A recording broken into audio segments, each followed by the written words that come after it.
Buonasera e bentrovati all'edizione del nostro telegiornale I fatti del Friuli occidentale in primo piano. Da lunedì 15 marzo il Friuli Venezia Giulia sarà in zona rossa. Lo ha deciso il ministro della Salute Roberto Speranza sulla base delle indicazioni ricevute dal Comitato Tecnico Scientifico e dalla cabina di regia. Scattano così le misure più restrittive con il divieto di uscire di casa se non per comprovati motivi e lo stop alle attività non essenziali. L'ingresso in zona rossa fa anche scattare la didattica a distanza per i bambini delle elementari e lo stop alle scuole materne, il che preoccupa i genitori costretti ai salti mortali per conciliare lavoro e famiglia.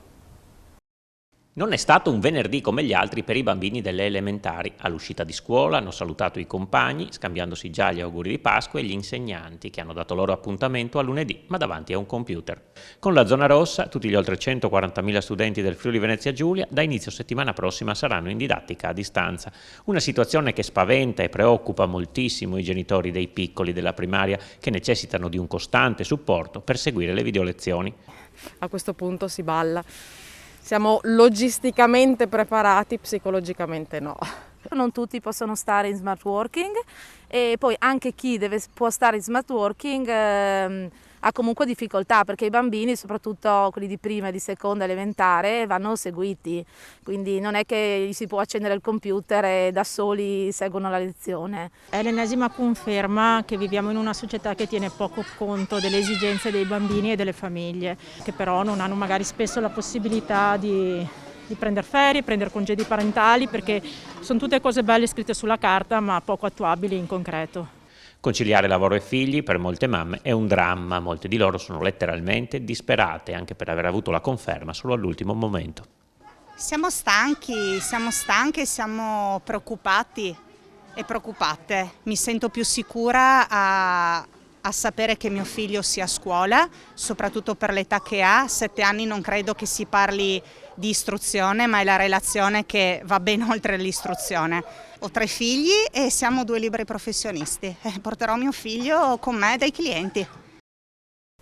E ora veniamo ai numeri di oggi sul fronte coronavirus. In Friuli Venezia Giulia su 8.595 tamponi molecolari effettuati sono stati rilevati 635 nuovi contagi, con una percentuale di positività del 7,38%. Sono inoltre 3.829 i test rapidi antigenici realizzati, dai quali sono stati rilevati 336 casi, 8,77% di positività. I decessi registrati sono 14, 2 dei quali nel Friuli occidentale. I ricoveri nelle terapie intensive sono 65, mentre quelli in altri reparti risultano essere 498, numeri forniti dal vicegovernatore con delega alla salute Riccardo Riccardi.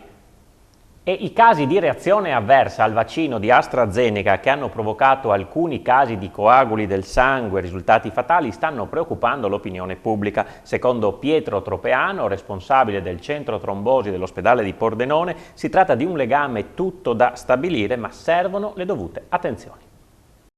Servono attenzione i dovuti accertamenti, ma non si devono creare allarmi attorno alle reazioni avverse al vaccino AstraZeneca, che forse hanno portato a 3 morti in Italia legate a trombosi e coaguli del sangue e al ritiro di un lotto del siero anche in Friuli Venezia Giulia. A mettere ordine sulla correlazione è il medico Pietro Tropeano, responsabile del centro trombosi dell'ospedale di Pordenone. Si è parlato di trombosi e noi di trombosi ne abbiamo viste tante durante e le vediamo ancora nelle infezioni da Covid. Si ha questa attivazione che porta ai microtrombi che si depositano in diversi vasi dell'organismo.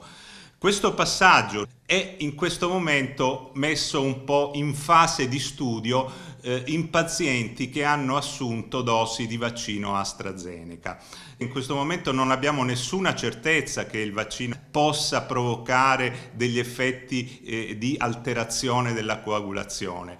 Coagulazione del sangue e Covid restano fortemente correlati, per questo i vaccini meritano le dovute attenzioni da parte del mondo della sanità. In questo momento siamo in attesa di verifiche ed è giusto che il lotto sia stato sospeso. L'Agenzia Europea del Farmaco non ha sospeso comunque il vaccino su base europea, si sta indagando su questi effetti.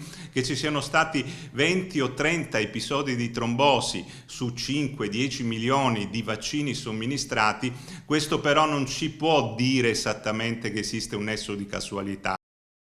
Voltiamo pagina, approvato dal CDA di Crédit Agricole Friuladria il bilancio 2020 che chiude con un utile netto di 51,3 milioni di euro, in crescita impieghi, raccolta e nuovi clienti. Assemblea degli azionisti nel rispetto delle norme anti-Covid il 14 aprile.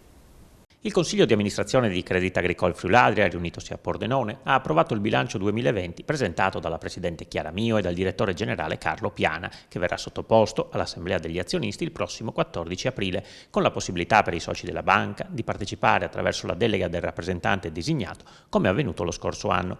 Il bilancio si è chiuso con un utile netto di 51,3 milioni di euro. Gli impieghi, al 31 dicembre, ammontano a 8 miliardi, in aumento del 4% rispetto alla fine del 2019.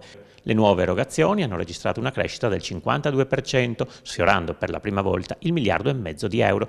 Nel dettaglio sono stati erogati 858 milioni alle aziende e 532 milioni alle famiglie, che hanno stipulato oltre 4.500 mutui. La cresciuta propensione della clientela al risparmio è rilevabile dal positivo andamento della raccolta diretta, incrementata dell'11% a 9 miliardi. La raccolta gestita cresce del 3% e si attesta a 6,4 miliardi. Sempre al 31 dicembre scorso sono quasi 22.000 i nuovi soci acquisiti dalla banca. Presidente e direttore hanno ricordato anche le numerose iniziative della banca e del gruppo Crédit Agricole Italia a favore delle famiglie e delle imprese del territorio impattate dagli effetti della pandemia scoppiata esattamente un anno fa.